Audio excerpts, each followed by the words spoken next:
Do you know that feeling where you really, really want something? Like, you would do absolutely anything in the whole world if you could just have this one thing? Maybe it's a job, or a house, or something else entirely. Maybe it's a cool action figure, or a chance to meet a certain celebrity. Costas Mandylor, anyone? Yeah, I thought so. Everyone has one of those things.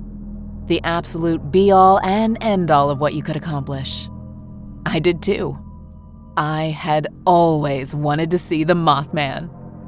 That might sound a little stupid, but it's true. I thought that if I could just see it in person, I don't know, some great secret of the universe would be unlocked. When I was 5, I saw a picture of him in a children's coloring book. By the time that I was 10, I had come to realize that he was much more than just make-believe. That he wasn't the cute, fluffy, friendly thing that I had spent time coloring messily in my youth. As a teenager, I learned more about the macabre sides of the monster. And I realized that it would be so amazing to find out even more about Mothman. And not the fake stuff either, but the real, brutal truth about the creature. I wanted it more than anything. So here's my next question for you. Have you ever wanted something more than anything in the world, but then once it was yours, you wish that you had never even heard of the stupid thing? Like, you really wanted to meet someone, and then realized they were a jerk. Yeah, this is about the celebrities like Danny Masterson. Such a jerk, even, that you wish that you had never heard their name? Well, that happened to me too. I think that it must happen to a lot of people. Don't meet your heroes and all of that. I should have listened to the people that cited that line at me. Instead, I was so determined to find out the truth about this supernatural spectacle, I wasn't willing to consider the ways that it could go wrong. I did meet Mothman, and I wish that it had never happened. After spending years researching him, I booked a flight out to Alaska, and I started looking around the forests there. This state was one of the last true frontiers of the country, so it made sense that a lot of the sightings had sprung up in the region, and I was doing everything that I could to make sure I found him. For one, I made sure to string up lights all over my camp to attract him, and I made sure that I was caked in mud too, so that he couldn't smell I was a person. It was cold. The mud crinkled any time I moved my arms, dried onto the heavy fabric of my parka. At night, I put out the fire and just turned on the electric lights. It was thought that Mothman was more drawn to electricity than to fire, which is why sightings of him didn't begin until so late into human recollection. Fire could have scared the creature off. I was freezing, but I told myself that it was worth it. By the time that this trip was done with, I would have accomplished my one and only dream. 3 nights I waited, with the camp all lit up.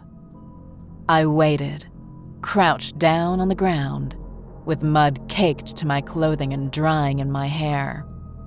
And on the 4th night, I saw him. Mothman was flying above the campsite, circling it. The light had clearly caught his attention. The great behemoth was almost human in shape, though he had massive moth wings on his back, skin that looked as though it was drenched in oil, and the most piercing red eyes I have ever seen. The creature was large.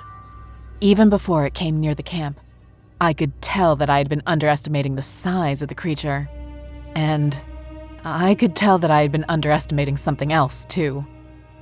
I had completely forgotten the reason why so few people ever came out with reports about Mothman. The moment that our gazes locked, I realized I had made a mistake. It was like I had been hypnotized by the beast. The Mothman came down from above and landed in the center of the clearing. I couldn't move. I was literally frozen in place. Even though I had brought a camera with me to document my findings, I couldn't reach for it. I couldn't so much as twitch a finger or blink my eyes. The strange creature walked over to me, taller than I could ever have imagined.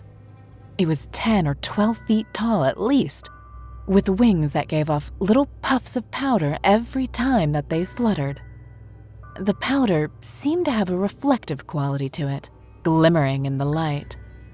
A big hand reached out, curling around me, holding me still.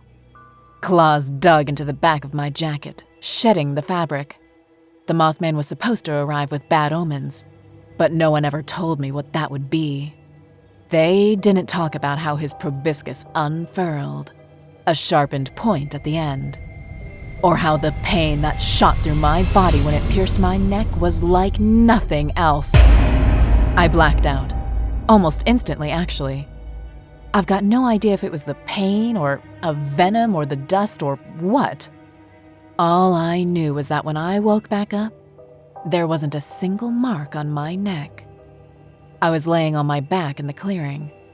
Had it just been a dream? It must have been. There were no footprints around the camp. And again, no mark on my neck. I ended up packing that night, disappointed that nothing had happened and strangely achy. During the day, the sunlight burned my eyes, too bright. But at night, I found myself captivated by the lights around me. My trip to the wilderness had given me a new appreciation for the beauty of the modern world, I guessed. The flight home was uneventful, but by the time I got back into my apartment, a heavy fever had gripped me. I couldn't breathe right, and figured that I must have caught sick while I was out in the cold earlier in the week. That's just what happened when you vacationed in Alaska, right? Not to mention that the mud had totally made my jacket sort of damp. It was a miracle that I just had a fever and didn't have pneumonia or something. That's what I thought at first, at least. Then I realized I wasn't eating. I wasn't even hungry.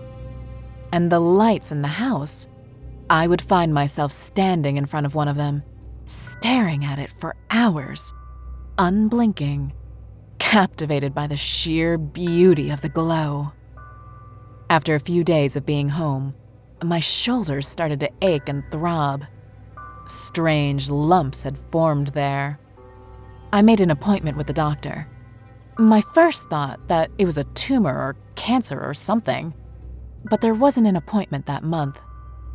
Resigned to just wait and see what happened, I found myself woken from a dead sleep 2 weeks into being home. The pain in my back was like nothing else, nothing but the pain in my neck. When Mothman had pricked me, fear shot through me. I realized in one fell swoop several things. The first was that it hadn't been a dream at all. Mothman had found me, and he had done something to me. The second was that the lumps on my back weren't tumors. They were protrusions, wings struggling to push through my skin and out into the world. The third was that I should never have gone looking for Mothman. This final thought hit me just as the wings broke through my skin, a sharp jerk upwards as they unfurled. My flesh split with a spray of blood. I passed out again, and only woke up an hour ago. My skin isn't bleeding anymore, but it's flayed and peeling along my back, like a snake trying to shed its skin. Or, more specifically, like something trying to get out of a cocoon. And there's something else. Now, there's another lump. It's on my neck right where I was stabbed. It's already the size of a tennis ball and still growing. Soon, it will split the skin there. I can already feel my flesh straining painfully. I don't think that I have much longer, and I know that there's no saving me. But there might still be a chance to save other people. Don't go looking for Mothman, no matter how much you want to see him in person. Trust me, you won't like what you end up finding. Subscribe today, or beware.